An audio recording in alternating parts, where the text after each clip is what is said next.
서울의 심장을 애는 듯한 칼바람이 도시의 화려한 불빛 사이를 광란처럼 헤집고 다니던 섣달 금은밤이었다.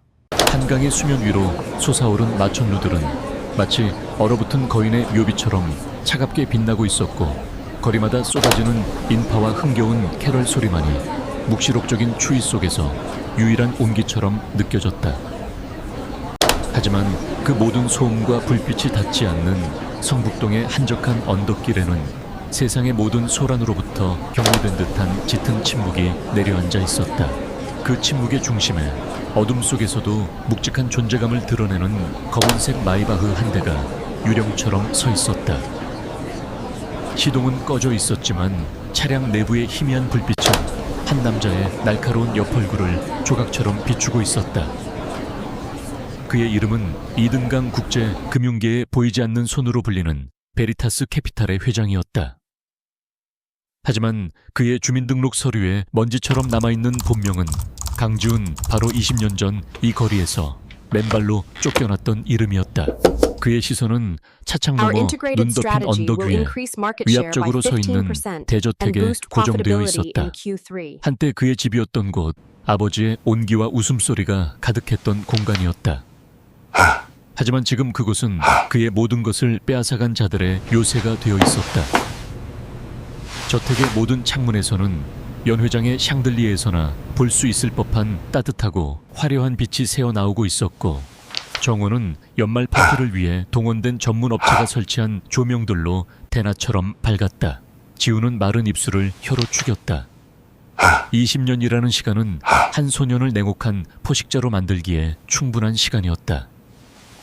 그는 더 이상 눈물 흘리던 12살의 어린 아이가 아니었다.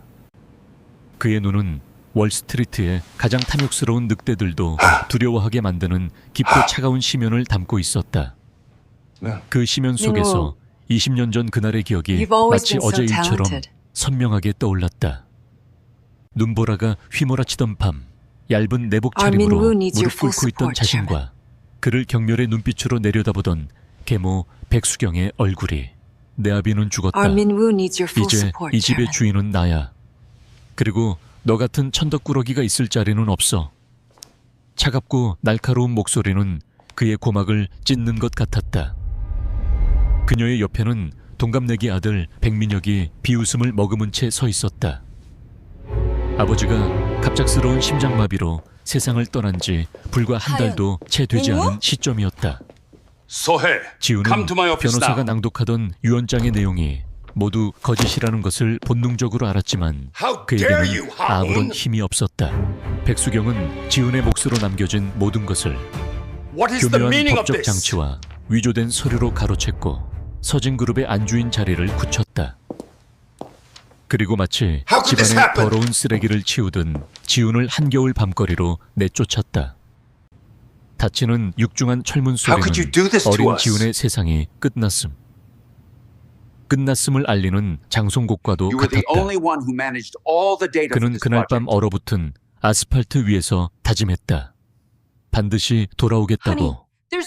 그들이 쌓아 올린 모든 것을 잿더미로 만들고 그 잿더미 위에서 그들의 절망을 지켜보겠다고. 그로부터 20년이 흘렀다. 그는 고아원을 전전하고 거리의 삶을 버텼으며 마침내 미국으로 건너가 자신을 증명해냈다. 아무도 거들떠보지 않던 작은 투자 회사를 세계적인 사모펀드로 키워낸 그의 여정은 살아있는 전설 그 자체였다. 이제 그는 돌아왔다. 복수를 위해, 그리고 정의를 되찾기 위해. 그의 복수는 저택의 문을 부수고 들어가는 야만적인 방식이 아닐 것이다. 그것은 훨씬 더 정교하고 고통스러우며 그들이 가장 소중하게 여기는 것부터 서서히 무너뜨리는 방식이 될 것이었다. 회장님, 저들입니다. 조수석에 앉아있던 비서가 태블릿 PC를 그에게 건네며 나지막이 말했다. 화면에는 저택 내부에 실시간 영상이 떠 있었다. 지훈이 미리 심어둔 초소형 드론이 파티장의 창문 틈으로 촬영한 것이었다. 화면 중앙에는 우아한 검은색 드레스를 입은 백수경이 여전히 고고한 자태로 손님들과 담소를 나누고 있었다. 세월은 그녀에게 주름 대신 더욱 깊은 교활함을 새겨놓은 듯했다. 그녀의 옆에는 훌쩍 자란 백민혁이 서 있었다. 그는 값비싼 명품 수트로 온몸을 치장하고 오만한 미소를 입가에 걸친 채 주변 사람들의 Cancel all 아첨을 access 즐기고 cards 있었다. and corporate credit cards. 아버지가 남긴 유산을 물려받아 서진그룹의 젊은 총수로 군림하고 있는 그는 세상에 무서울 것이 없다는 표정이었다. 지우는 화면 속 그들의 모습을 보며 차갑게 미소 지었다. 저 가증스러운 평화와 행복이 오늘 밤을 기점으로 산산조각 날 것이라는 사실을 그들은 까맣게 모르고 있었다. 지우는 손목에 찬 파텍 필립 시계를 확인했다. 자정이 되기까지 정확히 10분 전이었다. 모든 것은 계획대로 진행되고 있었다. 지난 몇 달간 베리타스 캐피탈은 유령처럼 움직이며 서진그룹의 숨통을 조일 준비를 마쳤다. 여러 개의 유령 회사를 통해 서진그룹의 주식을 조용히 매집했고 그들의 핵심 사업과 관련된 해외 파트너사들의 경영권을 은밀하게 장악했다. 이제 남은 것은 방아쇠를 당기는 것뿐이었다. 뉴욕지사에 연결해. 지훈의 명령에 비서가 즉시 위성 전화를 연결했다. 수화기 너머로 익숙한 목소리가 들려왔다. 이든 준비됐네. 자네의 신호만 기다리고 있어. 베리타스 캐피탈의 수석 전략가인 데이비드의 목소리였다. 지우는 잠시 창밖의 저택을 바라보았다. 저택 안에서는 새해 카운트다운을 준비하는지 사람들의 목소리가 한층 더 높아지고 있었다. 그들의 들뜬 목소리를 들으며 지우는 나지막이 하지만 얼음처럼 차가운 목소리로 말했다. 시작해. 그 말이 떨어지기 무섭게 지구 반대편 뉴욕의 금융중심지에서는 거대한 자금의 흐름이 시작되었다. 베리타스 캐피탈이 보유하고 있던 서진그룹의 자회사 서진바이오의 주식이 시장에 대량으로 쏟아져 나왔다. 동시에 서진그룹이 사활을 걸고 추진하던 중동 지역의 대규모 플랜트 건설 계약이 파기되었다는 뉴스가 긴급 속보로 전 세계 금융 네트워크에 타전되었다. 계약 상대방이었던 중동의 국영기업이 바로 어제 베리타스 캐피탈에 인수되었다는 사실을 아는 사람은 거의 없었다. 저택 안파티의 열기는 절정으로 치닫고 있었다. 백민혁은 샴페인 잔을 높이 들고 새해를 맞이하는 축배를 제의하려던 참이었다. 자, 여러분, 다가오는 새해에도 우리 서진그룹에. 그의 말이 차에 끝나기도 전에 그의 비서가 사색이 된 얼굴로 다가와 그의 귓가에 속삭였다. 총수님, 긴급 보고입니다. 서진바이오 주가가 폭락하고 있고 중동 계약이 방금 취소되었다는 연락이 왔습니다. 백민혁의 얼굴에서 오만한 미소가 순식간에 사라졌다. 뭐라고 그게 무슨 소리야. 그의 고함에 파티장의 흥겨운 음악과 사람들의 웃음소리가 순간 멎었다. 상황을 파악한 백수경의 얼굴도 굳어졌다. 그녀는 본능적으로 이것이 단순한 사고가 아님을 직감했다. 누군가가, 아주 치밀하고 잔인한 누군가가 서진그룹을 향해 칼을 빼어든 것이다. 하지만 대체 누가 어째서 지금 이 순간에. 그 시각 언덕길의 마이바흐 안에서 지우는 자신의 스마트폰으로 서진그룹의 주가 차트가 수직으로 곤두박질치는 것을 무표정하게 지켜보고 있었다. 20년 만에 그가 그들에게 보내는 첫 번째 새해 인사였다. 이것은 시작에 불과했다. 앞으로 그들은 자신이 지난 20년간 겪었던 고통과 절망이 무엇인지 뼈저리게 느끼게 될 것이다. 그는 그들이 가진 모든 것을 빼앗고 그들을 자신이 시작했던 바로 그 차가운 바닥으로 끌어내릴 작정이었다. 차가 서서히 움직이기 시작했다. 지우는 더 이상 저택을 돌아보지 않았다. 그의 마음속에는 더 이상 과거에 대한 슬픔이나 분노의 격정이 남아있지 않았다. 오직 차갑고 날카로운 목적의식만이 존재할 뿐이었다. 밤의 어둠 속으로 차가 사라지면서 서울의 하늘 위로 새해를 알리는 화려한 불꽃놀이가 터져나왔다. 하지만 성북동의 호화로운 저택 안에서는 그 누구도 그 불꽃을 올려다볼 여유가 없었다. 그들의 왕국에 첫 번째 균열이 생기는 소리가 너무도 선명하게 들려오고 있었기 때문이었다. 유령은 돌아왔고 심판의 시간은 이제 막 시작되었을 뿐이었다. 파티장에 화려했던 불빛은 싸늘하게 식어갔고 흥겨운 음악 소리는 불길한 정적에 묻혀버렸다. 방금 전까지 아첨과 웃음소리로 가득했던 공간은 이제 당혹감과 불안한 수군거림으로 채워졌다. 서진그룹의 심장부에 날아든 갑작스러운 비보는 연회의 모든 열기를 단숨에 얼어붙게 만들었다. 손님들은 눈치를 보며 하나둘씩 자리를 떴고 거대한 저택에는 주인인 백씨 일가와 몇몇 핵심 임원들만이 남아 무거운 침묵 속에서 서로의 얼굴만 쳐다볼 뿐이었다. 백민혁은 분을 이기지 못해 넥타이를 거칠게 풀어헤치며 소리쳤다.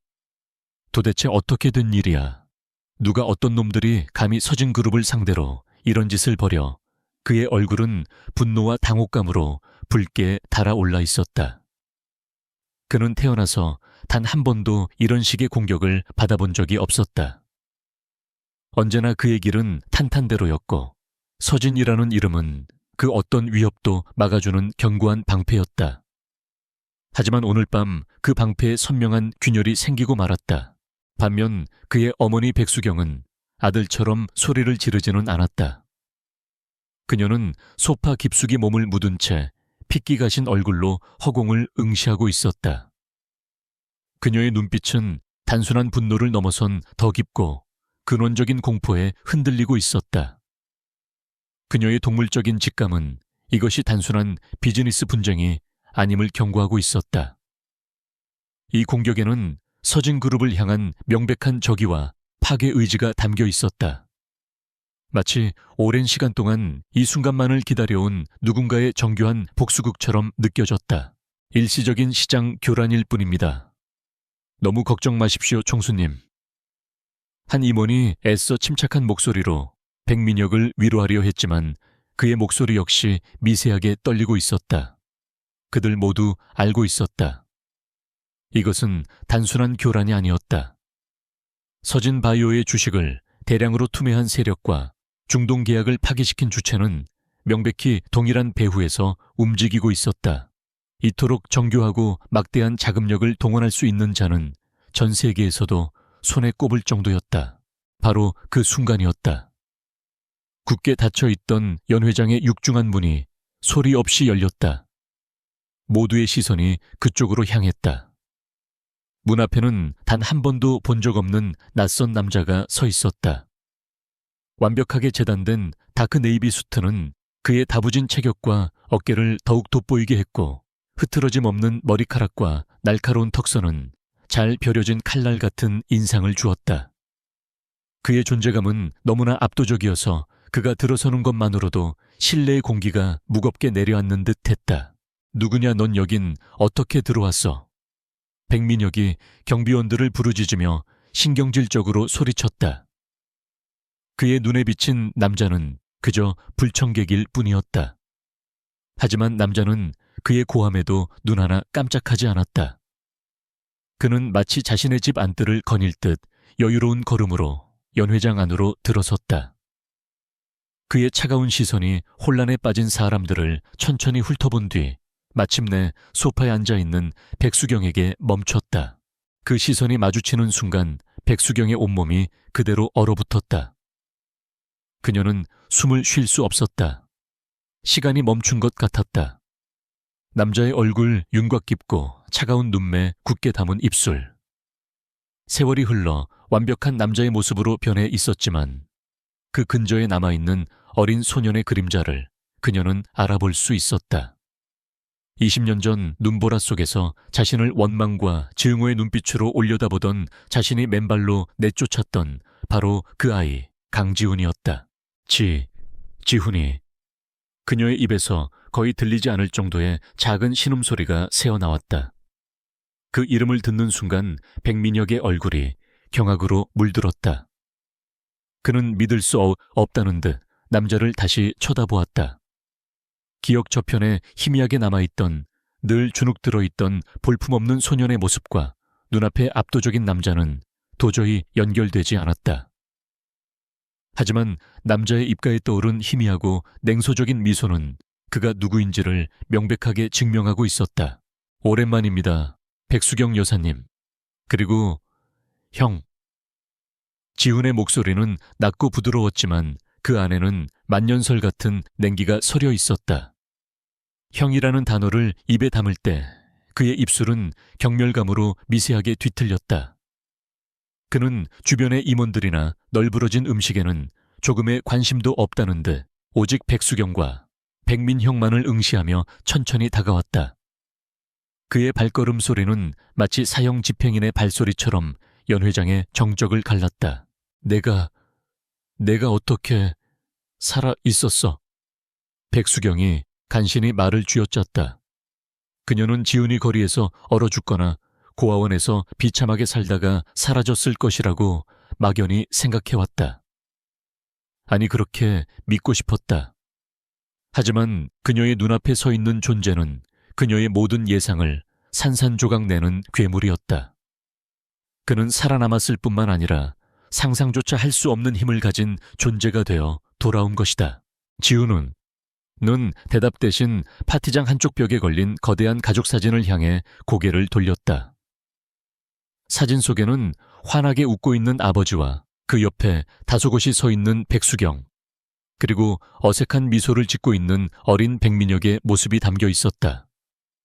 원래 그 사진 속에는 아버지의 옆자리를 지키던 지훈의 친어머니가 있었다. 그리고 아버지의 품에 안겨 있던 어린 지훈이 있었다. 백수경은 이 집에 들어오자마자 그 모든 흔적을 지워버렸다. 아름다운 가족이군요. 아버지가 보시면 참 기뻐하셨을 텐데. 지훈이 나지막이 읊조렸다. 그의 목소리에는 어떤 감정도 실려있지 않았지만 그 무감정한 어조가 오히려 듣는 이의 심장을 얼어붙게 만들었다. 그는 다시 백씨 모자를 돌아보며 말했다. 새해 인사를 드리러 왔습니다. 20년 동안 한 번도 찾아뵙지 못했으니 이번에는 제대로 된 선물을 준비해야겠다고 생각했죠. 마음에 드셨는지 모르겠습니다. 그제야 백민혁은 깨달았다. 방금 서진 그룹을 강타한 재앙적인 공격이 바로 눈앞에 이 남자 강지훈의 소행이라는 것을. 내 놈이 감히 내까짓게. 백민혁은 이성을 잃고 지훈에게 달려들려 했다. 하지만 그가 움직이기도 전에 그림자처럼 지훈의 뒤에 서 있던 비서가 앞을 막아섰다. 비서의 눈빛은 마치 잘 훈련된 경호견처럼 차갑고 위협적이었다. 백민혁은 그 기세에 눌려 저도 모르게 주춤거렸다. 화를 내기엔 아직 이릅니다, 형. 진짜 파티는 이제부터 시작이니까요. 지훈은 백민혁을 완전히 무시한 채 다시 백수경에게 시선을 고정했다. 20년 전 이 집에서 쫓겨나던 날 밤을 기억하십니까? 아주 추운 밤이었죠. 저는 그때 다짐했습니다. 반드시 돌아와서 당신들이 저에게서 빼앗아간 모든 것을 되찾겠다고. 아니, 그 이상을 돌려주겠다고 말입니다. 그의 선언은 조용했지만 그 안에 담긴 무게는 천둥과도 같았다. 백수경은 온몸의 피가 차갑게 식는 것을 느꼈다. 그녀는 이제야 자신이 어떤 존재를 적으로 돌렸는지 깨달았다. 그녀가 내쫓은 것은 나약한 어린 양이 아니었다. 복수의 칼날을 갈며 돌아온 굶주린 늑대였다. 그녀는 애써 태어난 척하며 입을 열었다. 내 아비가 남긴 유산은 법적으로 모두 정리된 일이다. 이제 와서 어깃장을 놓아도 소용없어. 배옵이라고요. 지훈이 피식 웃었다. 당신들이 돈으로 매수한 변호사와 위조된 서류로 만들어낸 그깟 종이 쪼가리 말이군요. 제가 말하는 것은 그런 하찮은 것이 아닙니다. 제가 되찾으려는 것은 아버지의 명예, 그리고 당신들이 짓밟은 진실입니다. 그는 말을 마치고 천천히 몸을 돌렸다. 그의 용건은 끝났다는 듯했다. 그는 단지 자신의 귀환을 알리고 전쟁의 시작을 선포하기 위해 이곳에 온 것이었다. 기다려. 백수경이 다급하게 외쳤다. 네가 원하는 게 뭐지? 돈인가 원하는 만큼 주겠다. 그러니 여기서 멈춰. 그녀의 목소리에는 다급함과 함께 지훈을 돈으로 통제할 수 있을 것이라는 마지막 오만이 섞여 있었다. 그것은 그녀가 평생 세상을 살아온 방식이었다. 지우는 문 앞에서 걸음을 멈추고 어깨너머로 그녀를 돌아보았다. 그의 눈빛은 깊은 연민과 경멸로 가득 차 있었다. 당신은 아직도 아무것도 모르는군요. 당신이 가진 돈으로는 내가 겪은 20년의 세월 중 단 1초도 살 수 없습니다. 그 말을 마지막으로 그는 미련 없이 어둠 속으로 사라졌다. 그의 비서도 조용히 그의 뒤를 따랐다. 텅 빈 연회장에는 절망적인 침묵만이 남았다. 백민혁은 여전히 분을 사귀지 못하고 씩씩거렸지만 백수경은 마치 영혼이 빠져나간 사람처럼 소파에 주저앉았다. 그녀의 머릿속에서는 지훈의 마지막 눈빛이 떠나지 않았다. 그 눈빛은 그녀에게 말하고 있었다. 이것은 협상의 대상이 아니라고. 이것은 오직 한쪽이 완전히 파멸해야만 끝나는 전쟁이라고. 20년 동안 애써 쌓아 올린 견고했던 성벽에 지울 수 없는 첫 번째 균열이 생겨버렸다. 그리고 그 균열 사이로 차가운 복수의 바람이 불어오기 시작했다. 서진그룹에 남긴 충격의 여지는 이제 막 시작에 불과했다. 강지훈은 자신이 던진 돌멩이가 만들어낸 파문이 백씨 일가의 견고한 성벽을 어떻게 흔들고 있는지. 서울 시내가 내려다 보이는 남산의 베리타스 캐피탈, 한국지사 사무실에서 차갑게 지켜보고 있었다. 그의 복수는 단지 재산을 빼앗는 천박한 수준에 머무르지 않을 것이었다. 그는 그들의 제국이 세워진 기반 자체를 파헤쳐 그 안에 숨겨진 추악한 진실을 세상에 드러낼 작정이었다. 그 진실의 핵심에는 아버지 강 회장의 갑작스러운 죽음이 있었다. 공식적인 사인은 과로로 인한 심장마비. 하지만 지우는 단 한순간도 그 발표를 믿지 않았다. 아버지는 누구보다 자신의 건강을 철저히 관리하던 사람이었다. 그의 죽음 뒤에는 분명 백수경의 탐욕스러운 그림자가 어른거리고 있었다. 지우는 이제 그 그림자의 실체를 밝혀내야만 했다. 과거의 망령들을 불러내 그들의 입을 통해 20년 동안 묻혀있던 진실의 조각들을 꿰맞추는 작업의 시작이었다. 그의 첫 번째 목표는 윤기사 윤덕수 씨였다. 그는 30년 넘게 아버지를 그림자처럼 보좌했던 운전기사였다. 아버지의 가장 가까운 곳에서 그의 모든 일정을 함께했던 사람이었다.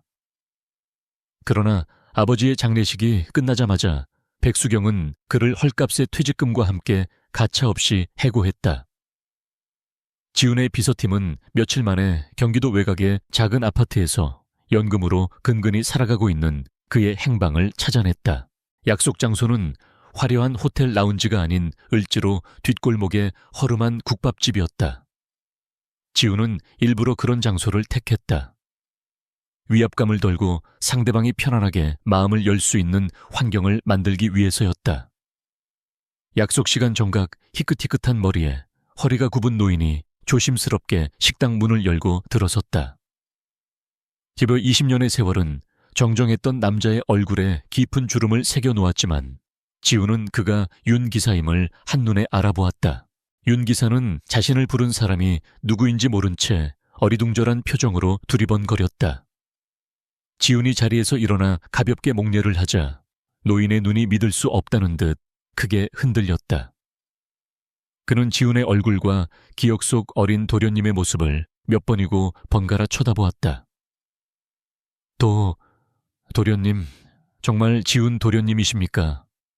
그의 목소리는 놀라움과 반가움, 그리고 오랜 세월 묵혀온 죄책감으로 가늘게 떨리고 있었다.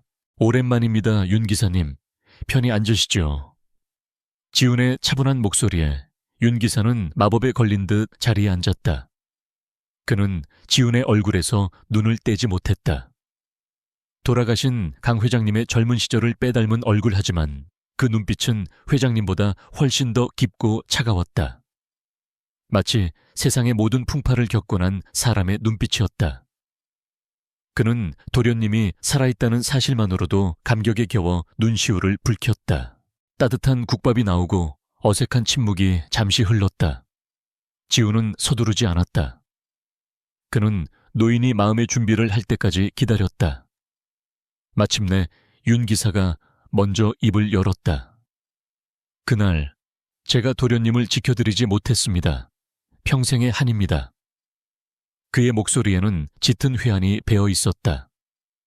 그는 백수경의 서슬 퍼런 기세에 눌려 어린 주인이 쫓겨나는 것을 속수무책으로 지켜봐야만 했던 자신을 용서할 수 없었던 것이다. 지난 일은 괜찮습니다. 기사님의 잘못이 아니라는 걸 잘 압니다. 지우는 부드럽지만 단호한 어조로 말했다. 오늘 제가 기사님을 보낸 것은 과거를 탓하기 위함이 아닙니다. 묻혀버린 진실을 알고 싶어서입니다. 아버지의 죽음에 대해서 말입니다. 그 말이 나오자 윤 기사의 얼굴이 하얗게 굳어졌다. 그의 눈빛이 공포로 흔들렸다. 그것은 지훈이 예상했던 반응이었다. 회장님께서는 과로로 돌아가셨다고 윤 기사가 더듬거리며 말했다. 하지만 그의 목소리에는 확신이 없었다. 지훈은 그의 눈을 똑바로 응시하며 말했다. 정말 그렇게 생각하십니까? 돌아가시기 몇 주 전 아버지의 건강 상태는 어떠셨습니까? 평소와 다른 점은 없었습니까? 지훈의 집요한 질문에 윤 기사는 마른 침을 삼켰다. 그는 잠시 망설이다가 마침내 무거운 결심을 한 듯 입을 열었다. 이상한 점이 있었습니다. 그는 목소리를 낮추며 주변을 살폈다. 회장님께서는 돌아가시기 한 달 전까지만 해도 아주 건강하셨습니다. 매일 아침 등산을 하실 정도였으니까요. 그런데 어느 날부터인가 갑자기 기력이 쇠하기 시작하셨습니다. 자주 어지럼증을 호소하셨고 차 안에서 깜빡 잠이 드시는 일도 잦아졌습니다. 그의 증언은 공식 발표와는 완전히 배치되는 내용이었다. 병원에는 가보셨습니까? 지훈이 날카롭게 물었다. 사모님, 아니 백수경 씨가 용하다는 한의사를 집으로 불렀습니다. 회사 주치의의 진료는 막더군요. 그 이후로 회장님의 약은 모두 그 여자가 직접 챙겼습니다. 그리고 낯선 변호사들이 밤늦게 서재를 드나들기 시작했습니다. 회사의 공식 고문 변호사들이 아니었습니다. 회장님께서는 그들과 만난 후에는 항상 무언가에 깊이 고뇌하는 표정이셨습니다. 윤 기사의 말 한마디 한마디는 지훈의 의심을 확신으로 바꾸어주는 망치질과도 같았다. 백수경이 외부와 아버지를 차단시키고 정체불명의 의사와 변호사를 끌어들여 무언가를 꾸몄다는 정황이 명백했다. 그것은 바로 유언장 조작과 재산 탈취를 위한 치밀한 사전 작업이었을 것이다. 어쩌면 그 이상 아버지의 죽음을 앞당기기 위한 모종의 약물 투여가 있었을지도 모른다는 끔찍한 생각마저 들었다. 지훈은 윤 기사에게 두둑한 돈 봉투와 함께 어떤 위협도 받지 않도록 완벽한 신변 보호를 약속했다. 그리고 그가 언급했던 또 다른 사람 당시 저택의 주방을 총괄했던 박 집사의 연락처를 얻어냈다. 그녀 역시 윤 기사와 마찬가지로 강 회장 사후에 쫓겨나듯 저택을 떠나야 했다. 과거의 인물들은 백수경의 치부를 알고 있다는 이유만으로 사회의 변두리로 밀려나 잊혀진 존재가 되어 있었다. 며칠 후 지훈은 자신의 비서를 통해 박 집사와 만났다. 그녀는 윤 기사보다 훨씬 더 분노에 차 있었고 20년 동안 묵혀두었던 이야기들을 본물처럼 쏟아냈다. 그 여자는 처음부터 악마였어요. 회장님 식사에 몰래 무언가를 타는 걸 제 눈으로 똑똑히 봤습니다. 회장님께서 정신이 흐려지셔야 유언장을 고칠 수 있다면서 제가 그걸 눈치채자 당장 저를 내쫓고 입막음까지 시켰어요. 박 집사의 증언은 더욱 충격적이었다. 그녀는 백수경이 아버지의 음식에 신경안정제나 기억력을 감퇴시키는 약물을 몰래 섞었으며 이 모든 과정을 주도한 것이 바로 그 정체불명의 한의사라고 했다. 또한 백수경이 백민혁을 서진그룹의 후계자로 만들기 위해 강 회장이 가장 아끼던 오랜 임원들을 어떻게 모함하고 내쫓았는지에 대한 구체적인 정황들도 증언했다. 과거의 속삭임들은 이제 거대한 음모의 윤곽을 드러내고 있었다. 사무실로 돌아온 지훈은 자신의 팀에게 새로운 지시를 내렸다.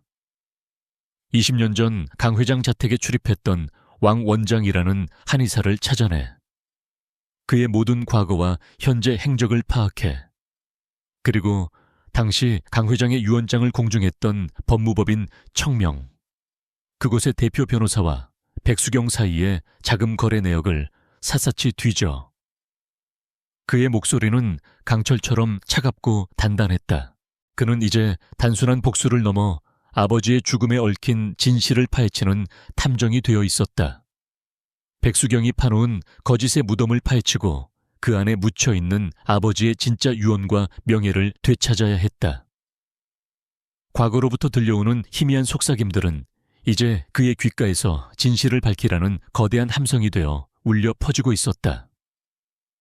그 함성은 그의 복수심을 더욱 뜨겁게 달구었고 그의 결의를 더욱 굳건하게 만들었다. 이제 심판의 칼날은 더욱 날카롭게 벼려져 적의 심장을 향하고 있었다. 강지훈이 일으킨 첫 번째 파문은 서진그룹을 혼돈의 소용돌이 속으로 몰아넣었다. 주가는 연일 폭락했고 수십 년간 쌓아온 시장의 신뢰는 바닥으로 추락했다. 백민혁은 사태를 수습하기 위해 동분서주했지만 보이지 않는 적의 공격은 그의 통제 범위를 아득히 벗어나 있었다. 그는 평생을 포식자로 살아왔지 이런 식으로 먹잇감이 되어본 적은 단 한 번도 없었다. 그에게 익숙한 싸움의 방식은 돈과 권력을 이용해 상대를 찍어 누르는 것이었지 허공에 주먹질하는 듯한 이런 금융전쟁이 아니었다. 매일 밤 그는 악몽에 시달렸다. 꿈속에서 20년 전에 비쩍 마른 강지훈은 거대한 괴물이 되어 그의 목을 조르고 있었다. 사무실에 출근하면 사방에서 들려오는 임원들의 불안한 속삭임과 자신을 향한 의심의 눈초리가 그를 미치게 만들었다. 그의 자존심은 산산조각 났고 그 빈자리를 채운 것은 참을 수 없는 분노와 무력감이었다. 그는 이 모든 상황을 타개할 돌파구가 필요했다. 자신에게 익숙한 가장 확실한 방식으로 되갚아줄 방법이 그놈은 유령이야. 실체가 없어. 이런 식으로는 절대 이길 수 없다. 서진그룹 본사 최상층에 위치한 총수실에서 백민혁은 애꿎은 크리스털 잿더리에 담배를 비벼 끄며 으르렁거렸다. 그의 앞에는 아들의 경솔함을 우려하는 표정의 백수경과 곤혹스러운 얼굴의 법무팀장인 고 변호사가 앉아 있었다. 고 변호사는 조심스럽게 입을 열었다. 총수님, 지금은 최대한 몸을 낮추고 방어에 집중해야 할 때입니다. 상대는 베리타스 캐피탈입니다. 정면으로 부딪히는 것은 자살 행위나 마찬가지입니다. 반교 방어라니 내 집 안방에 도둑이 들어와 칼춤을 추고 있는데 문 잠그고 숨어 있으란 말인가. 백민혁의 고함에 고 변호사는 입을 다물었다. 백수경이 차가운 목소리로 아들을 제지했다. 진정해라 민혁아. 고 변호사 말이 맞다. 강지훈은 네가 생각하는 그런 하찮은 존재가 아니야. 20년 동안 복수심을 갈아온 맹수다. 섣불리 건드렸다간 목을 물어뜯길 수 있어. 그녀의 목소리에는 아들에 대한 실망감과 미지의 적에 대한 깊은 두려움이 섞여 있었다. 하지만 어머니의 경고는 오히려 백민혁의 오만함에 불을 지폈다. 그는 어머니가 여전히 강지훈을 20년 전에 약해 빠진 아이로 보고 있다고 생각했다. 자신만이 그놈의 진짜 실체를 꿰뚫어 보고 있으며 자신만이 그를 굴복시킬 수 있다고 믿었다. 어머니는 모르십니다. 저놈은 겉만 번지르르 할 뿐 근본은 길바닥에서 구르던 고아놈입니다. 그런 놈들에게는 법이나 돈보다 더 확실한 게 있죠. 바로 공포입니다. 뼈저린 공포를 느끼게 해주면 제 발로 꼬리를 내리고 도망갈 겁니다. 그는 더 이상 어머니나 변호사와 상의하지 않았다.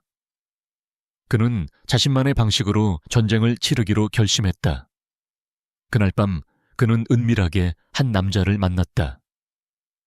최 실장이라 불리는 그는 표면적으로는 보안 컨설팅 업체를 운영했지만 실체는 재벌들의 더러운 뒤일을 처리해주는 해결사였다. 온갖 불법적인 방법으로 경쟁사를 와해시키거나 노조를 탄압하는 데 전문가였다. 백민혁은 그에게 두툼한 돈 봉투와 함께 한 가지 지시를 내렸다. 베리타스 캐피탈이 최근에 투자한 국내 중소기업들 리스트다. 전부 다 뒤집어 엎어. 공장을 부수든 사장놈을 반쯤 죽여놓든 상관없어.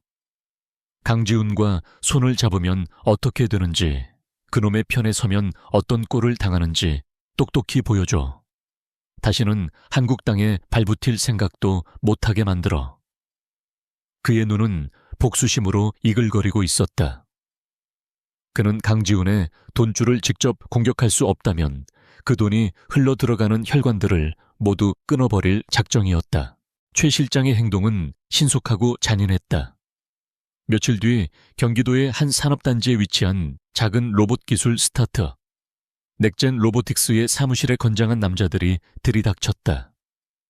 그들은 쇠 파이프를 휘두르며 막대한 비용을 들여 설치한 연구 장비들을 닥치는 대로 부수기 시작했다.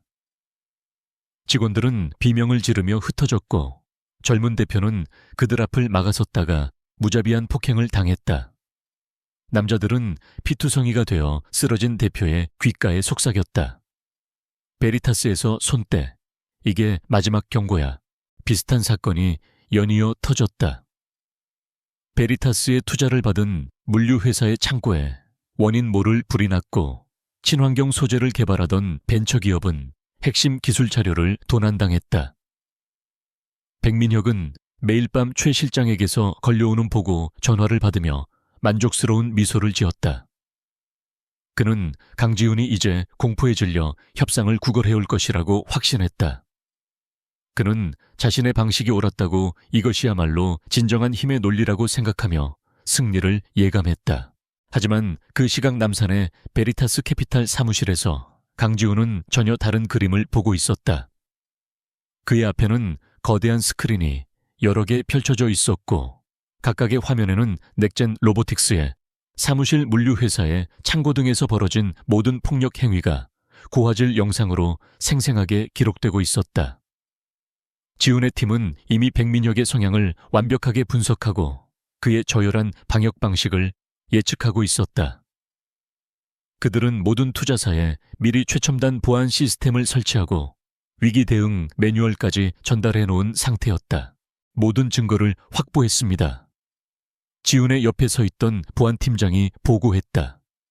폭행을 주도한 자들의 신원과 그들이 최 실장이라는 인물에게 고용되었다는 사실, 그리고 최 실장이 백민혁 총수의 지시를 받고 움직였다는 것을 증명할 통화 기록까지 모두 확보했습니다. 그의 목소리는 차분했지만 그 안에는 승리에 대한 확신이 담겨 있었다. 백민혁은 스스로 덫 안으로 걸어 들어온 꼴이었다. 지훈은 한동안 말없이 영상을 응시했다. 화면 속에서 무자비하게 폭력을 휘두르는 남자들의 모습과 그 뒤에서 이 모든 것을 조종하며 만족스럽게 웃고 있을 백민혁의 얼굴이 겹쳐졌다. 20년 전 힘의 논리를 앞세워 자신을 짓밟았던 그 방식 그대로였다. 변한 것이라고는 하나도 없었다. 언론의 자료를 넘겨. 지훈이 나지막이 명령했다. 하지만 우리가 배후라는 사실은 절대 드러나서는 안 됩니다. 한 유망한 중소기업이 거대 자본의 횡포에 쓰러져가는 비극적인 이야기로 포장해서 가장 파급력이 큰 탐사보도 전문 기자에게 전달하십시오. 그의 계획은 단순히 백민혁을 범죄자로 만드는 것에서 그치지 않았다. 그는 이 사건을 통해 서진그룹 전체를 악덕 대기업의 상징으로 만들어 사회적으로 매장시킬 작전이었다. 며칠 후 한 유력 인터넷 언론사를 통해 꿈을 짓밟는 재벌의 검은 손, 스타트업의 눈물이라는 제목의 심층 보도가 터져나왔다. 기사는 넥젠 로보틱스가 당한 끔찍한 사건을 구체적으로 묘사했고 그 배후에 거대 기업의 조직적인 방해가 있었음을 강력하게 시사했다. 기사는 순식간에 온라인 커뮤니티와 SNS를 통해 퍼져나갔고 대중의 분노는 들불처럼 번져나갔다. 서진그룹의 이름이 직접적으로 거론되지는 않았지만 네티즌 수사대는 기사에 나온 몇 가지 단서들을 조합해 배우가 서진그룹이라는 사실을 금방 밝혀냈다.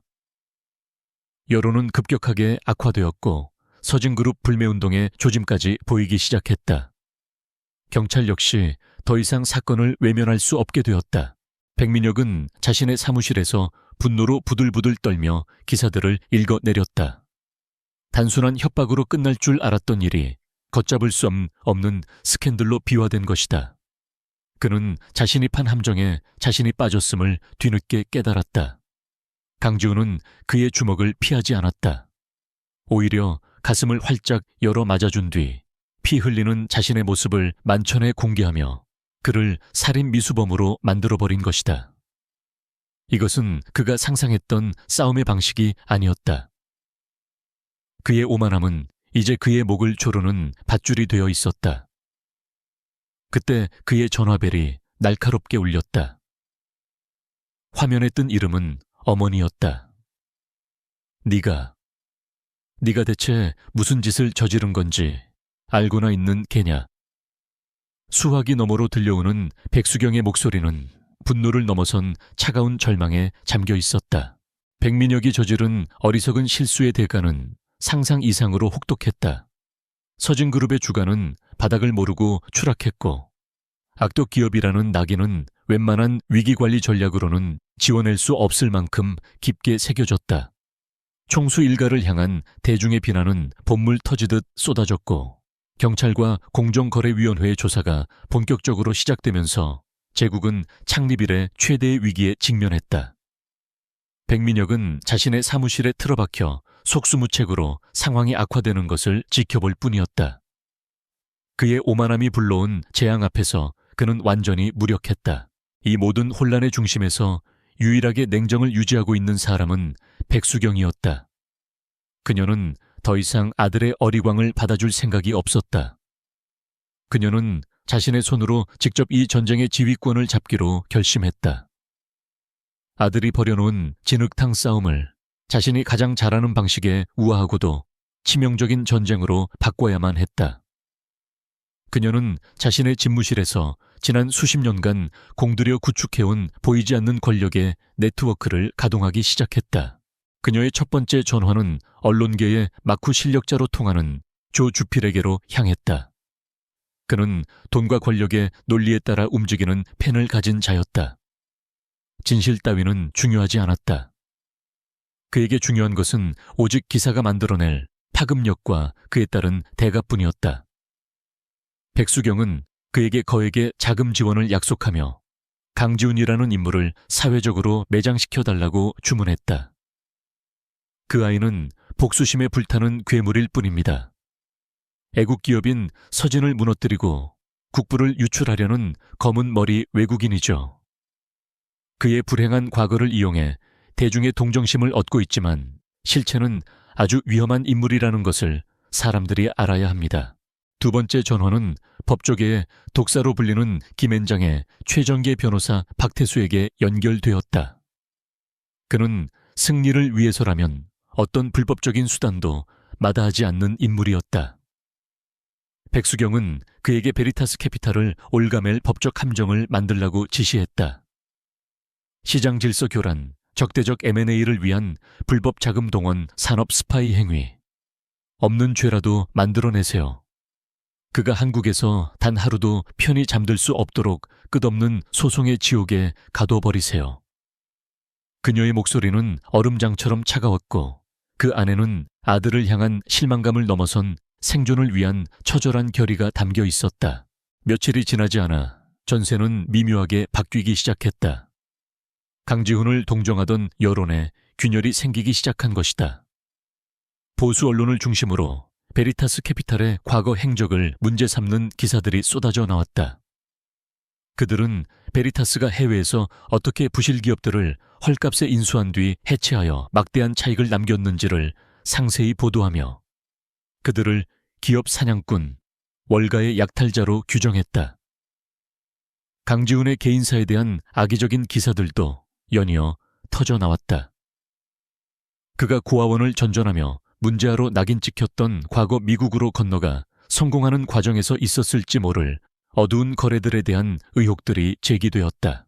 기사들은 교묘하게 사실과 거짓을 뒤섞어 강지훈의 이미지를 정의를 위해 돌아온 비운의 상속자에서 개인적인 원한을 갚기 위해 국가 경제를 위협하는 냉혈한 투기 자본가로 바꾸어놓고 있었다.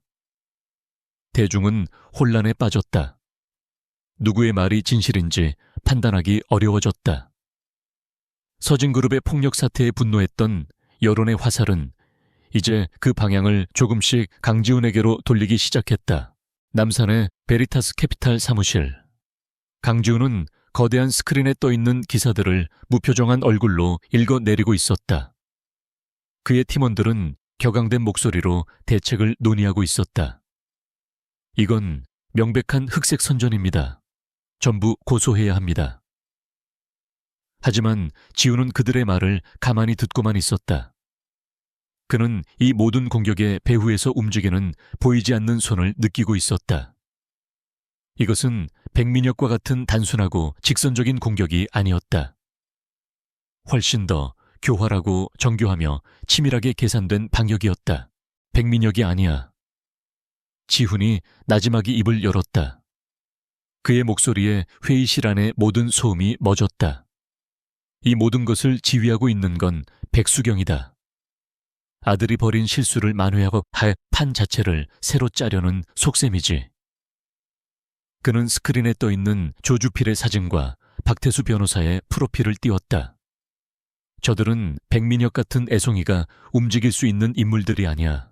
수십 년간 정재계를 오가며 자신만의 왕국을 구축한 백수경만이 저런 거물들을 자신의 말처럼 부릴 수 있지. 그제야 그는 깨달았다. 자신이 지금까지 상대해온 백민혁은 그저 성질 더러운 망나니에 불과했다.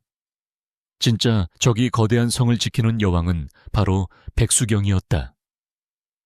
그녀는 아들을 방패막이로 내세워 자신의 존재를 숨기고 이제 본격적으로 발톱을 드러내기 시작한 것이다. 지훈은 등골이 서늘해지는 것을 느꼈다. 이것은 단순한 복수극이 아니었다. 두뇌와 두뇌가 맞부딪히는 훨씬 더 고차원적인 전쟁의 서막이었다. 아니나 다를까 언론 공격과 동시에 법률적인 압박이 시작되었다. 박태수 변호사가 이끄는 법무법인은 베리타스 캐피탈을 상대로 수십 건의 소송을 제기했다. 그들은 지훈이 서진그룹에 주식을 매집하는 과정에서 내부 정보를 이용했으며 해외 자금을 동원하는 과정에서 외환관리법을 위반했다는 등의 혐의를 주장했다. 터무니없는 주장이었지만 법적 절차에 대응하기 위해서는 막대한 시간과 비용이 소요될 수밖에 없었다. 백수경의 목표는 지훈을 법정 다툼에 묶어두어 그의 발을 묶고 그가 본래 계획했던 복수에 집중하지 못하도록 만드는 것이었다. 어떻게 대응하시겠습니까, 회장님? 지훈의 수석 전략가인 데이비드가 심각한 표정으로 물었다. 언론에 반박 자료를 내고 우리도 맞소송을 준비해야 합니다. 하지만 지훈은 고개를 저었다. 아니, 그들이 원하는 대로 진흙탕 싸움에 뛰어들어서는 안 돼. 그것이 바로 그들이 파놓은 함정이다. 그는 잠시 생각에 잠겼다가 결심한 듯 입을 열었다. 우리는 저들을 상대하지 않는다. 저들을 움직이는 인형술사의 손을 직접 공격할 것이다. 그의 전략은 명확했다. 백수경이 자신의 대리인들을 내세워 공격해온다면 자신 역시 그 대리인들을 무력화시켜 백수경을 고립시키면 되는 것이었다. 그는 자신의 정보팀에게 새로운 지시를 내렸다. 조주필과 박태수 변호사 저들의 모든 것을 파헤쳐 개인적인 약점 숨겨진 비리 백수경과의 은밀한 커넥션까지 먼지 하나까지 샅샅이 털어내. 그는 백수경의 창과 방패를 먼저 부러뜨릴 작정이었다. 동시에 지훈은 또 다른 카드를 준비했다. 바로 20년 전 아버지의 죽음과 관련된 진실의 조각들이었다. 윤 기사와 박 집사의 증언을 토대로 그는 당시 아버지의 약을 조제했던 한의사 왕 원장의 행방을 쫓고 있었다. 백수경의 언론 플레이가 자신의 과거를 더럽히려 한다면 자신은 그녀의 가장 추악하고 치명적인 과거를 세상에 폭로함으로써 방역할 생각이었다. 전쟁의 양상은 완전히 바뀌어 있었다. 이제는 누가 더 많은 돈과 힘을 가졌는가의 싸움이 아니었다. 누가 상대의 본질을 더 정확히 꿰뚫어 보고 누가 더 치명적인 약점을 먼저 찾아내어 공격하는가의 싸움이었다. 지우는 사무실 창가에 서서 어둠에 잠긴 서울의 야경을 내려다보았다. 그는 이제야 자신의 진짜 적수가 누구인지를 명확히 인식했다. 그녀는 탐욕스럽고 교활하며 자신의 왕국을 지키기 위해서라면 어떤 짓도 서슴지 않을 여자였다. 강지우는 희미하게 미소 지었다. 드디어 진짜 사냥이 시작된 것이다. 보이지 않는 인형술사의 실체가 드러난 이상 이제는 그 줄을 끊어버릴 차례였다. 강지훈의 방역은 백수경이 쳐놓은 거미줄의 가장 바깥쪽부터 시작되었다.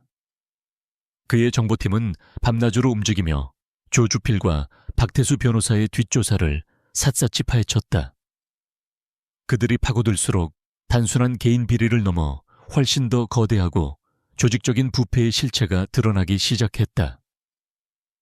그것은 마치 썩은 나무의 뿌리를 파헤치자 그 아래에 얽히고 설킨 채 도시의 집안 전체를 좀먹고 있는 거대한 균사체를 발견한 것과 같았다. 첫 번째 돌파구는 박태수 변호사의 자금 흐름에서 나왔다. 그는 서진 그룹으로부터 공식적인 법률 자문료 외에도 출처가 불분명한 거액의 자금을 정기적으로 상납받고 있었다. 그 돈은 조세 피난처에 세워진 여러 개의 유령 회사를 거쳐 세탁된 뒤 그의 차명 계좌로 흘러 들어갔다. 지훈의 팀이 그 유령 회사들의 소유 구조를 역추적하자 모든 에덴탕은 하나의 정점으로 모였다. 바로 서진그룹의 비자금을 관리하는 비밀스러운 부서였다. 이건 단순한 법률 자문 계약이 아닙니다. 베리타스 캐피탈의 자금 추적 전문가인 한나킴이 브리핑 화면에 복잡하게 얽힌 자금 흐름도를 띄우며 말했다. 서진그룹은 해외 건설 프로젝트 비용을 부풀려 거액의 비자금을 조성하고 있습니다. 이 돈은 유령 회사를 통해 세탁된 뒤 국내로 다시 유입되어 정관계 로비 자금으로 사용되고 있습니다. 박태수 변호사는 그저 돈 심부름을 하는 법률가일 뿐만 아니라 이 거대한 돈 세탁 시스템의 핵심 설계자 중 한 명입니다. 그녀의 보고는 지훈의 머릿속에 흩어져 있던 의문의 조각들을 하나로 꿰맞춰 주었다. 아버지가 돌아가신 후 백수경이 어떻게 그토록 신속하고 완벽하게 서진그룹을 장악할 수 있었는지, 수많은 반대파 임원들을 손쉽게 숙청하고 모든 법적 절차를 일사천리로 통과시킬 수 있었던 이유가 바로 이것이었다. 그녀는 돈으로 사법부와 언론 그리고 정치권까지 매수하여 자신을 보호하는 철옹성을 쌓아 올렸던 것이다. 지훈의 복수는 이제 새로운 국면을 맞이하고 있었다. 이것은 더 이상 아버지의 원한을 갚는 개인적인 차원의 문제가 아니었다. 그가 맞서 싸워야 할 상대는 백수경이라는 한 개인이 아니라 그녀를 중심으로 기생하고 있는 거대한 부패의 네트워크 그 자체였다. 이 사실을 깨닫는 순간 그의 어깨를 짓누르는 책임감의 무게는 이전과 비교할 수 없을 만큼 무거워졌다. 하지만 동시에 그의 목표는 더욱 명확해졌다. 저 거미줄을 끊어내지 못한다면 백수경이라는 독거미를 결코 잡을 수 없을 것이다. 그는 조용히 자리에서 일어나 통유리 창가로 다가갔다. 발 아래로 서울의 야경이 보석처럼 펼쳐져 있었다. 화려한 불빛으로 빛나는 저 도시의 이면에는 서진그룹의 검은 돈이 흘러들어가 썩어 문드러지고 있는 어두운 구석이 존재했다. 그는 이제 그 어둠 속으로 직접 걸어 들어가야만 했다. 이 네트워크의 중심에서 자금 집행을 총괄하는 인물을 찾아내십시오. 백수경의 손과 발이 되어 움직이는 가장 깊숙한 곳에 숨어있는 신복을 지훈의 명령은 즉각 실행에 옮겨졌다. 정보팀은 서진그룹의 내부 정보를 긁어모으고 과거 해고되었던 임원들과 비밀리에 접촉하며 정보를 수집했다. 그리고 마침내 모든 증거는 단 한 사람을 가리키고 있었다. 최인규 상무. 그는 20년 넘게 백수경의 그림자처럼 일해온 인물로 표면적으로는 그룹의 재물을 총괄하고 있었지만 실제로는 백수경의 모든 검은 돈을 관리하는 금고직이었다. 최 상무는 주도 면밀하고 빈틈없는 성격으로 유명했다. 그는 자신의 모든 범죄 행각을 증명할 어떠한 서류도 남기지 않았으며 모든 거래는 철저히 대포폰과 차명 계좌를 통해서만 이루어졌다. 그를 무너뜨리기 위해서는 그의 자백이나 그가 숨겨놓았을 결정적인 비밀 장부를 찾아내는 수밖에 없었다. 강지훈은 이제 금융전쟁의 지휘관에서 첩보작전을 설계하는 전략가로 변모해야만 했다. 한편 백수경은 자신의 거미줄이 밖에서부터 조용히 침식당하고 있다는 사실을 전혀 눈치채지 못하고 있었다. 그녀는 자신의 언론 플레이와 법적 공세가 강지훈의 발목을 효과적으로 잡고 있다고 믿었다. 그녀는 청와대 비서실장과 은밀한 저녁 식사를 하며 서진그룹에 대한 모든 조사를 무마시켜달라는 청탁과 함께 두둑한 돈 봉투를 건넸다. 그녀에게 있어 권력과 돈은 모든 문제를 해결해주는 만능 열쇠였고 그 열쇠가 통하지 않을 것이라고는 단 한 번도 상상해본 적이 없었다. 그녀는 강지훈이 고작 변호사와 기자 몇 명을 상대하느라 정신이 팔려 있을 것이라고 생각했다. 그 사이 자신은 더 높은 곳에 권력자들을 움직여 판 자체를 뒤엎을 수 있을 것이라고 확신했다. 그녀의 오만함은 그녀의 눈을 가리고 있었다.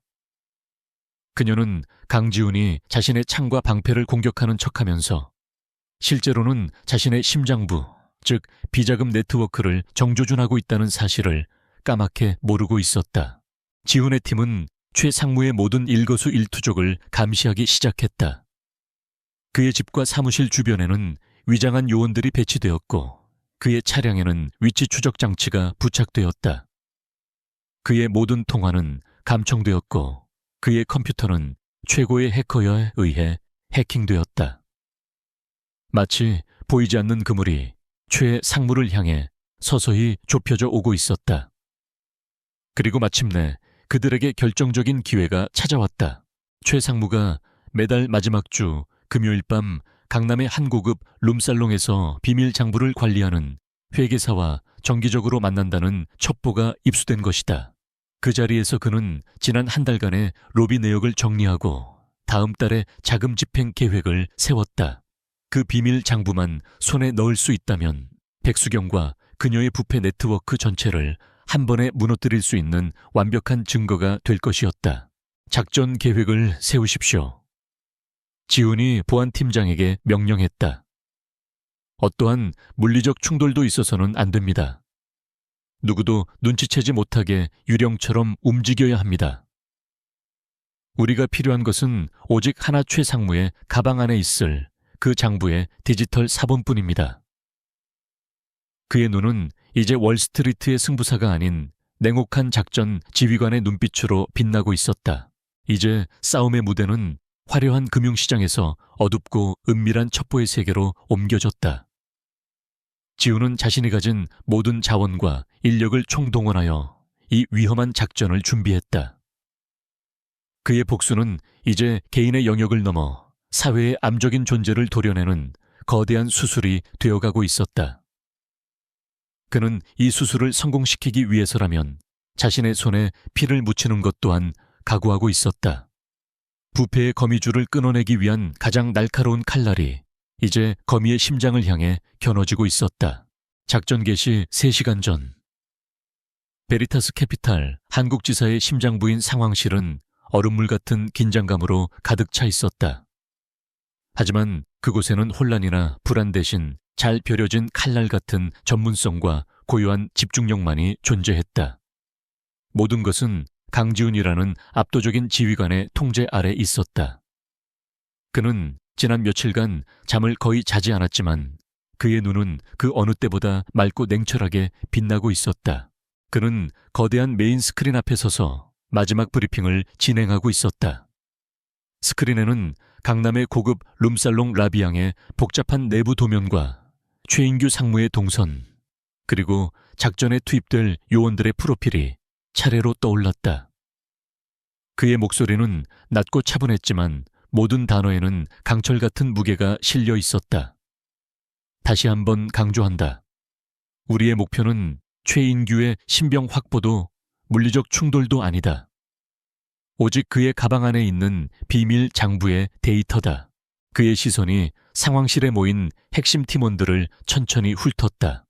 전직 특수부대 출신들로 구성된 보안팀 세계적인 명성에 화이트 해커 한나 킴이 이끄는 정보팀, 그리고 현장에 투입될 위장 요원들까지.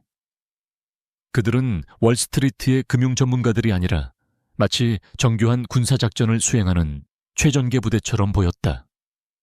이것이 베리타스 캐피탈의 또 다른 얼굴이자 강지훈이 가진 진정한 힘이었다. 작전명은 판도라다. 우리가 열어야 할 상자는 최인규의 서류 가방이다. 지훈이 스크린을 가리키며 작전의 세부 사항을 설명하기 시작했다. 아팀은 웨이터와 주차 요원으로 위장해 라비앙 내부에 침투 최인규가 들어갈 VIP 룸에 미리 설치해둔 초소형 카메라와 도청 장치를 최종 점검한다. B팀은 외부에서 통신망을 감시하고 경찰의 움직임을 포함한 모든 변수를 체크한다. 그의 계획은 한치의 오차도 없이 정교하게 설계되어 있었다. 최인규가 룸 안에 들어가 회계사와 단둘이 남게 되는 순간 A팀의 요원 중 한 명이 일부러 작은 소동을 일으켜 두 사람의 주의를 잠시 분산시킬 것이다. 그 찰나의 순간 미리 설치된 특수장비가 최인규의 가방 안에 있는 노트북과 태블릿의 데이터를 원격으로 복제하기 시작할 것이다. 데이터 전송에 걸리는 시간은 약 3분. 그 3분 동안 그들은 완벽한 연기를 펼쳐야만 했다. 가장 중요한 것은 흔적을 남기지 않는 것이다. 우리는 그곳에 없었던 존재가 되어야 한다. 최인규는 작전이 끝난 후에도 자신의 가장 은밀한 비밀이 통째로 유출되었다는 사실을 전혀 알아채지 못해야 한다. 지훈은 브리핑을 마치며 팀원들의 눈을 하나하나 마주쳤다. 그의 눈빛은 실수해서는 안 된다는 경고가 아닌 나는 당신들을 믿는다는 절대적인 신뢰를 담고 있었다. 팀원들은 말없이 고개를 끄덕였다. 그들은 자신들의 리더를 위해 목숨이라도 걸 준비가 되어 있었다. 바로 그 시각 폭풍의 눈 한가운데 있는 백수경은 평온한 오후를 보내고 있었다. 그녀는 청담동의 한적한 갤러리에서 검찰총장 후보로 거론되는 우 검사장과 마주 앉아 향긋한 차를 마시고 있었다. 그녀의 얼굴에는 위기감이라고는 찾아볼 수 없었다. 오히려 모든 것이 자신의 계획대로 순조롭게 진행되고 있다는 자신감과 여유가 넘쳐 흘렀다. 세어진을 흔들려는 세력이 이렇게 집요할 줄은 몰랐습니다. 검사장님께서 중심을 잘 잡아주시니 얼마나 든든한지 모릅니다. 백수경의 목소리는 꿀처럼 달콤했지만 그 안에는 노골적인 거래의 의도가 담겨 있었다. 그녀는 이미 우 검사장의 아들이 운영하는 페이퍼 컴퍼니에 막대한 규모의 투자를 집행한 상태였다. 우 검사장은 찻잔을 들며 의미심장한 미소를 지었다. 기업이 흔들리면 나라가 흔들리는 법입니다. 걱정 마십시오, 사모님. 곧 모든 것이 제자리를 찾게 될 겁니다. 그녀는 강지훈이 고작 언론사와 법정에서 벌이는 소모적인 싸움에 발이 묶여 옴짝달싹 못하고 있을 것이라고 굳게 믿고 있었다. 그녀에게 있어 강지훈은 여전히 20년 전의 그 어린아이처럼 감정적이고 예측 가능한 존재일 뿐이었다. 자신의 진짜 약점, 즉 수십 년간 관리해온 검은 돈의 실체에 접근하리라고는 상상조차 하지 못했다. 그녀는 자신의 거미줄이 세상에서 가장 안전한 요새라고 착각하고 있었다. 집으로 돌아온 그녀는 서재에서 초조하게 자신을 기다리고 있던 아들 백민혁과 마주쳤다. 그는 어머니의 평온한 태도를 이해할 수 없었다. 였었다. 어머니 지금 이렇게 태평하게 차나 마실 때입니까? 강지훈 그놈 때문에 회사가 망하게 생겼는데. 그의 목소리에는 무력감과 분노가 뒤섞여 있었다. 그는 여전히 최 실장 같은 해결사를 동원해 강지훈을 직접적으로 공격해야 한다고 주장했다. 백수경은 한심하다는 듯 아들을 쳐다보았다. 그러니까 네가 안 되는 거다. 진짜 전쟁은 칼이 아니라 머리로 하는 거야. 나는 지금 저 아이의 숨통을 조일 더 큰 판을 짜고 있다. 너는 잠자코 지켜보기나 해. 그녀는 아들을 자신의 게임에서 완벽하게 배제시켰다. 그녀의 눈에 백민혁은 더 이상 후계자가 아니라 자신의 위대한 계획에 방해만 되는 골칫덩거리에 불과했다. 그녀는 자신의 모든 것을 통제하고 있다고 믿었다. 밤이 깊어지고 강남의 화려한 넌사인이 도시의 어둠을 밝히기 시작했다. 작전 개시 시각이 다가오자 남산의 베리타스 캐피탈 상황실에는 숨막히는 정적이 흘렀다. 모든 팀원들은 각자의 자리에서 모니터를 응시하며 마지막 점검에 몰두했다. 강지훈은 지휘관석에 앉아 여러 개의 스크린에 분할되어 들어오는 현장의 실시간 영상들을 날카로운 눈으로 훑고 있었다. 목표 차량 타겟 지점 5분 전. 통신망을 통해 B팀의 차분한 보고가 들어왔다. 고디오 스크린 하나에 최인규 상무가 탄 검은색 제네시스 차량이 라비앙의 지하 주차장으로 들어서는 모습이 잡혔다. 주차 요원으로 위장한 A팀 요원이 정중하게 그를 맞이했고 그의 동선을 자연스럽게 감시 카메라의 사각지대로 유도했다. 모든 것이 계획대로였다. 최인규는 의심 없이 엘리베이터를 타고 예약된 VIP 룸으로 향했다. 복도에서는 청소부로 위장한 또 다른 요원이 그와 스쳐 지나가며 그의 서류 가방에 부착된 초소형 무선 송신기의 신호가 정상적으로 작동하는지 확인했다. 상황실의 메인 스크린에 Signal Acquired라는 녹색 문구가 떠올랐다. 이제 판도라의 상자는 지훈의 소나귀에 들어온 것이나 마찬가지였다. 최인규가 룸 안으로 들어서자 잠시 후 회계사로 보이는 남자가 뒤따라 들어왔다. 문이 닫히고 룸 안에 설치된 초소형 카메라가 전송하는 영상이 상황실 스크린에 떠올랐다. 두 사람은 소파에 마주 앉아 와인을 주문했고 최인규는 익숙하게 서류 가방을 테이블 위에 올려놓았다. 바로 그 순간이었다. 지훈은 마이크를 잡고 귓속의 인이어를 통해 현장 요원에게 조용히 명령을 내렸다. 페이스 2 시작해. 이제 3분. 모든 것에 명운이 걸린 3분간의 카운트다운이 시작되었다. 상황실의 모든 이들이 숨을 죽였다. 폭풍전야의 고요함은 깨졌다. 이제 남은 것은 거대한 폭풍이 모든 것을 집어삼키는 것뿐이었다. 상황실의 거대한 타이머가 붉은색으로 3분을 표시하며 역으로 흐르기 시작했다. 그 3분은 강지훈에게는 지난 20년의 세월과도 같은 무게를 지니고 있었다. 스크린 속 라비앙의 VIP 룸에서는 위장한 웨이터가 능숙하게 와인을 따르다가 실수인 척 코르크 마개를 바닥에 떨어뜨렸다. 최인규와 회계사의 시선이 순간적으로 바닥으로 향한 그 찰나 상황실의 메인 스크린에 데이터 트랜스퍼 이니시에이티드라는 문구가 떠올랐다. 데이터 전송률을 나타내는 그래프가 거북이처럼 느리게 올라가기 시작했다. 10%, 20%. 모든 팀원들이 숨을 죽이고 그래프를 응시했다. 시간은 영혼처럼 더디게 흘러갔다. 1분이 지났을 때 룸 안의 회계사가 시계를 보며 자리에서 일어날 채비를 했다. 심장이 철렁 내려앉는 순간이었다. 하지만 그때 복도에서 A팀의 또 다른 요원이 일부러 다른 손님과 시비를 붙여 소란을 피우기 시작했다. 이봐 사람을 쳐놓고 그냥 가겠다는 거야. 고성이 오가자 최인규는 짜증스러운 표정으로 문 쪽을 쳐다보았다. 그의 관심이 외부의 소란에 쏠린 덕분에 베리타스 캐피탈은 귀중한 시간을 벌 수 있었다. 데이터 전송률은 마침내 90%를 넘어섰다. 지훈은 미동도 없이 스크린을 응시했다. 그의 관자놀이에서 땀 한 방울이 흘러내렸다. 마침내 타이머가 000007을 가리키는 순간 그래프가 100센에 도달하며 Transfer Complete라는 녹색 문구로 바뀌었다. 모드는 팀 즉시 철수. 지훈의 나지막한 명령이 이니어를 통해 전파되었다. 웨이터는 정중히 사과하며 룸을 빠져나갔고 복도의 소란도 경비원의 제지로 싱겁게 마무리되었다. 최인규는 아무것도 눈치채지 못한 채 회계사와 악수를 나누고 룸을 나왔다. 그는 자신의 손에 들린 판도라의 상자가 이미 열렸다는 사실을, 그리고 그 안의 모든 재앙이 양 세상 밖으로 풀려났다는 사실을 까맣게 모르고 있었다. 작전은 완벽하게 성공했다. 그로부터 2주 후 서진그룹의 정기주주총회가 열리는 날이 밝았다. 장소는 여의도 본사 대강당.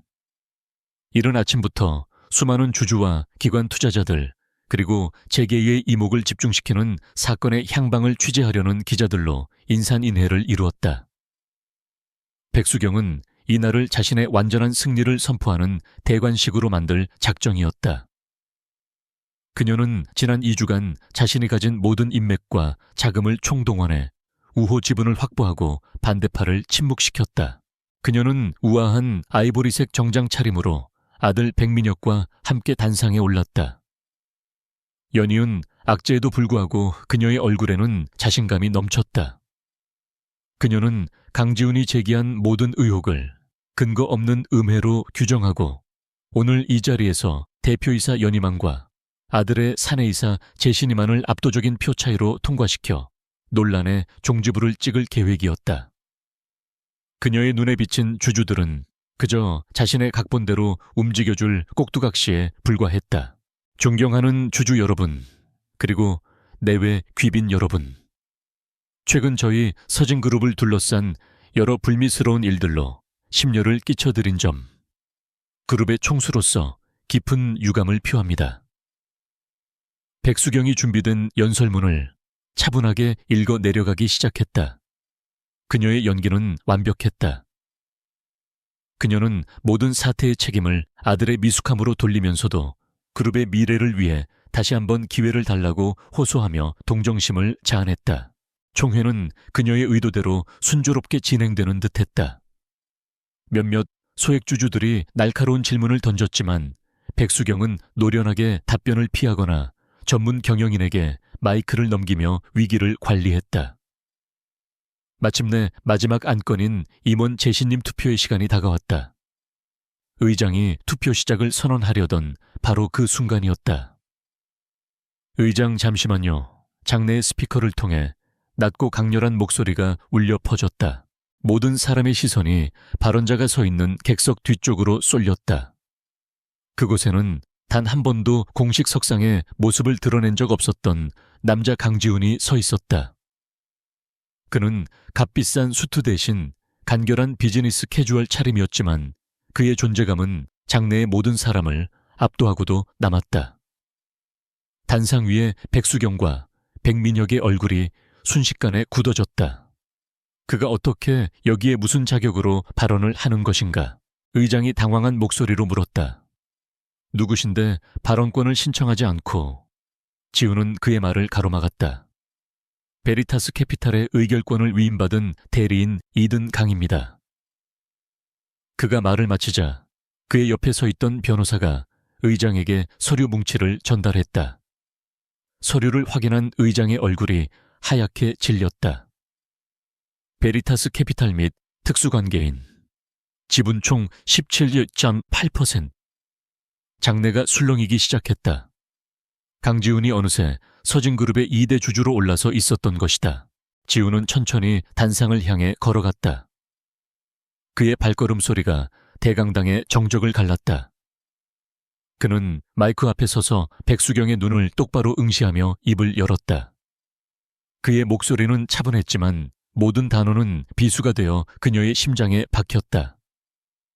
대표이사께서는 방금 서진그룹의 밝은 미래에 대해 말씀하셨습니다. 하지만 부패와 거짓 위에 세워진 미래가 과연 밝을 수 있겠습니까? 무세운 헛소리야.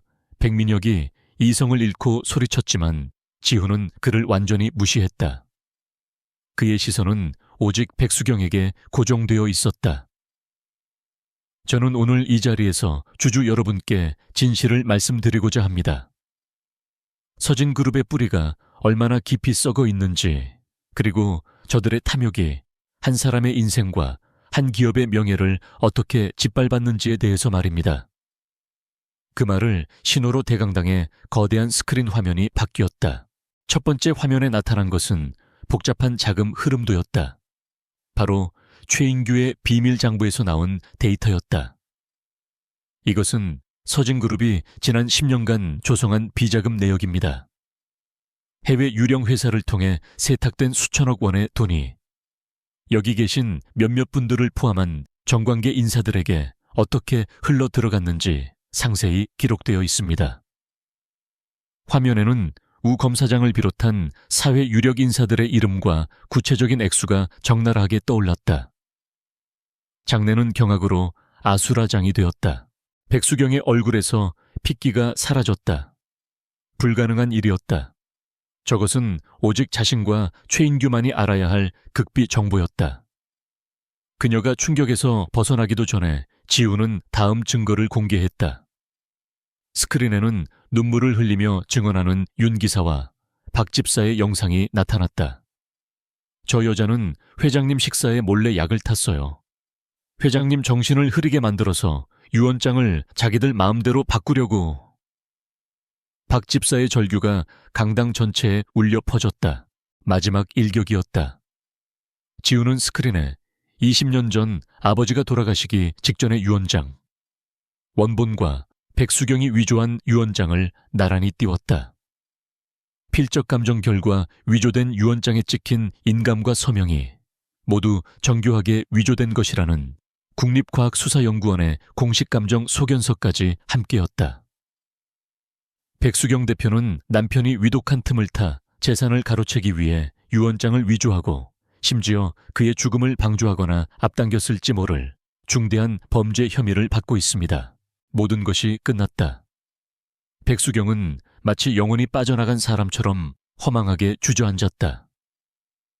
백민혁은 미친 사람처럼 거짓말이야, 전부 조작이야 라고 외치며 지훈에게 달려들려 했지만 보안 요원들에게 제지당했다. 바로 그때 대강당의 모든 문이 동시에 열리며 검찰 수사관들이 들이닥쳤다.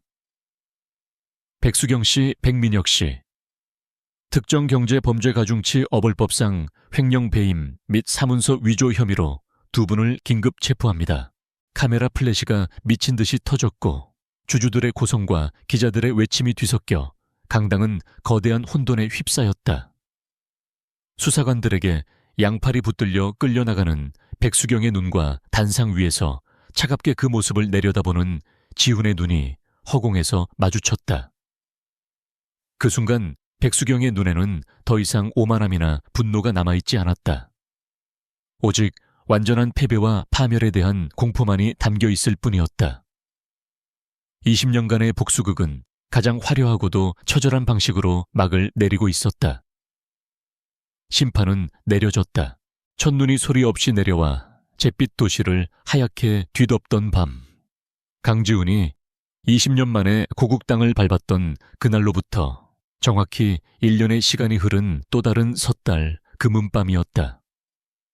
작년 이맘때의 살을 애는 듯한 칼바람은 간데없고 포근한 한방눈이 마치 지난 1년의 상처와 혼란을 위로하듯 세상을 부드럽게 감싸고 있었다. 서울의 거리는 새해를 맞이하려는 인파로 여전히 북적였지만 그 소란 속에는 작년과는 다른 한 해를 무사히 넘긴 사람들의 안도감과 새로운 시작에 대한 희망이 깃들어 있었다. 성북동 언덕 한때 백씨 일가의 탐욕으로 얼룩졌던 대저택은 이제 본래의 온기를 되찾은 모습으로 고요히 서 있었다. 육중하고 위압적이던 철문은 활짝 열려 있었고 정원은 화려한 파티, 조명 대신 소박하고 따뜻한 빛을 내는 등불들로 은은하게 밝혀져 있었다. 강지훈은 거실의 벽난로 앞에 서서 타닥거리며 타오르는 장작불을 무심히 바라보고 있었다. 그의 곁에는 30년 만에 다시 이 집의 집사로 돌아온 윤 기사가 조용히 서 있었다. 지난 1년은 전쟁과도 같았다. 비상경영위원장으로서 서진그룹의 재건을 이끄는 일은 무너진 제국을 재건하는 것만큼이나 험난했다. 그는 썩은 환부를 도려내기 위해 수많은 밤을 새워야 했고 수십 년간 그룹에 기생해온 부패 세력의 끈질긴 저항에 맞서 싸워야 했다. 하지만 그는 포기하지 않았다. 아버지의 유산이자 수만 명의 삶이 걸린 이 배를 침몰시킬 수는 없었다. 그는 가장 먼저 그룹의 이름을 서진에서 아버지의 아호를 딴 송림송, 리노룽으로 바꾸었다. 썩어버린 과거와의 완전한 단절을 선언한 것이다.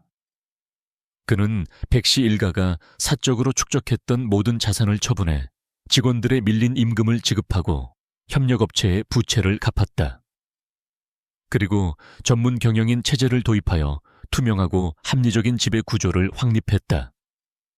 그의 개혁은 냉혹했지만 공정했고 사람들은 점차 그를 신뢰하기 시작했다. 법의 심판은 엄정했다. 백수경은 횡령 배임 사문서, 위조 증거 인멸 교사 등의 혐의로 무기징역을 선고받았다.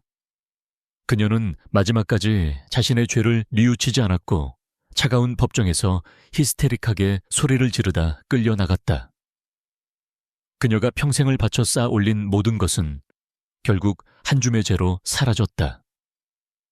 백민영 역시 중형을 선고받았지만 재판 내내 어머니 탓만 하며 자신의 어리석음을 끝까지 깨닫지 못했다. 부패의 거미줄에 엮여있던 정재계 인사들 또한 줄줄이 법의 처벌을 받으며 한국 사회는 길고 고통스러운 자정의 과정을 거쳐야만 했다. 지우는 창밖으로 흩날리는 눈을 바라보았다. 창문에는 벽난로의 따뜻한 불빛과 함께 지난 1년간의 기억들이 파노라마처럼 스쳐 지나갔다. 그는 더 이상 복수심에 불타는 유령이 아니었다. 그는 이제 새로운 속림그룹을 이끄는 책임감 있는 리더이자 상처 입은 사람들의 삶을 보듬어야 하는 보호자가 되어 있었다. 그 과정에서 그는 20년간 잊고 살았던 감정들을 하나씩 되찾기 시작했다. 그는 넥젠 로보틱스처럼 억울하게 피해를 입었던 중소기업들에 대한 투자를 재개하고 그들의 재기를 도왔다. 그리고 아버지의 이름으로 사회환원재단을 설립하여 자신처럼 소외된 환경의 아이들이 꿈을 잃지 않도록 지원하기 시작했다.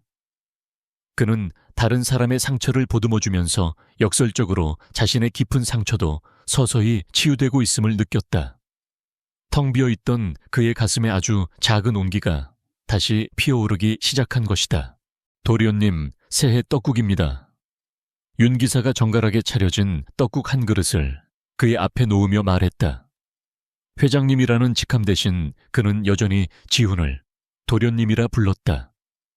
그 호칭 속에는 변치 않는 충심과 어른이 되어 돌아온 어린 주인을 향한 애틋함이 담겨 있었다. 지훈은 희미하게 미소 지으며 수저를 들었다. 20년 만에 다시 맛보는 집의 맛이었다. 그는 떡국을 한 숟가락 더 입에 넣었다.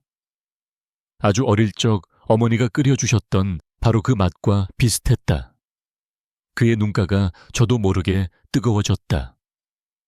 그는 복수를 통해 모든 것을 되찾을 수 있다고 생각했지만 정작 가장 소중한 가족의 온기는 영원히 되찾을 수 없다는 사실을 새삼 깨달았다. 하지만 그는 더 이상 절망하지 않았다. 그는 이제 과거를 가슴에 묻고 현재를 살아갈 힘을 얻었기 때문이었다. 새해 복 많이 받으십시오, 도련님. 윤 기사가 허리를 깊이 숙여 인사했다. 지우는 자리에서 일어나 그를 마주보며 똑같이 고개를 숙였다. 기사님도 새해 복 많이 받으십시오. 그리고 감사합니다. 저 혼자였다면 결코 해내지 못했을 겁니다. 그의 진심 어린 인사에 노 집사의 눈에 이슬이 맺혔다. 바로 그때 거실의 낡은 괴종시계가 자정을 알리는 깊고 부드러운 종소리를 울리기 시작했다. 그리고 그 종소리와 함께 서울의 밤하늘 위로 새해의 시작을 알리는 화려한 불꽃들이 터져 올랐다. 지우는 윤기사와 함께 창가에 서서 밤하늘을 수놓는 불꽃들을 가만히 올려다보았다. 작년 이맘때 차가운 차 안에서 홀로 지켜보던 그 불꽃과는 전혀 다른 느낌이었다. 그의 가슴 주머니에는 여전히 빛바랜 사진 한 장이 들어있었다. 아버지의 목마를 타고 환하게 웃고 있던 어린아이의 사진. 그는 아직 사진 속 아이처럼 환하게 웃지는 못했다. 하지만 그의 입에는 지난 20년간 단 한 번도 지어보지 못했던 아주 옅고 부드러운 미소가 떠올라 있었다. 그것은 과거와의 화해이자 새로운 미래를 향한 조용한 약속과도 같은 미소였다. 기나긴 밤이 지나고 마침내 동쪽 하늘부터 새로운 해의 여명이 밝아오고 있었다. 20년의 혹독한 겨울을 견뎌낸 소나무처럼 강지훈은 이제 자신의 자리에서 굳건히 서 있었다. 복수의 시대는 끝났고 새로운 희망의 시대가 시작되고 있었다. 그의 진짜 인생은 바로 오늘 이 새벽부터 다시 시작되는 것이었다.